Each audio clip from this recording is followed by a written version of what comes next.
ang nag-iisang babae.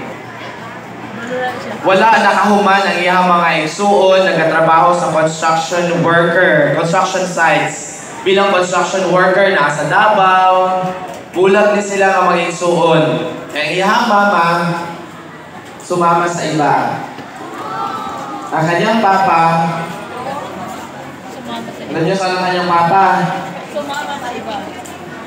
Hindi niya nakilala ang kanyang papa, hindi niya naabutan, hindi niya nakilala. Nakatira lang sila sa bahay ng kanyang lola. Siya nag-aalaga ng kanyang mga kapatid. Tuwing Sabado at Linggo, sabi niya, "Sir, sayang, ngayong araw sana sir may trabaho ako." Saan nagtatrabaho? Nagtatrabaho sa kanyang auntie, sa kanilang kapitbahay, para lang mabigyan ng pera at tayo pa, tustos, pambili ng bigas. Kasi ang lola niya wala ding trabaho. Ang mga kapatid niya kawawa din. First honor sa kanilang klase. Walay balon, nag-aato sa eskwelahan kay mahurot balit og bugas. Nagalaba, nagahugas plato, tanan ginahimo niya para sa iyang mga manghod na bibilin sa iyang mama na 2 years old o 1 year old. Pero love gyapon niya iyang mama. Gusto niya mahimo nga pulis. Isang Muslim. Ladies and gentlemen, the hardworking, an idol namin.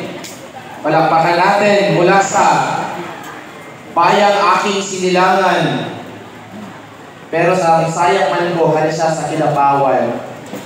San Isidro Elementary School. Congratulations to Jonah May Tagwanan. Congratulations. Anong oras gumigising? Alas 3. Gumigising para lang makapunta sa eskwelahan. Maraming salamat sa inyong sakripisyo, mga bata. Thank you so much. And I know Sir Mike is very proud of you. Your PSCSS are all proud of you. Let us join them, ma'am and sir, as we will award the bicycle. Ang among hangyo lang yun, nakaduog magod ang mga pulis, ayaw mo overtake sa police car.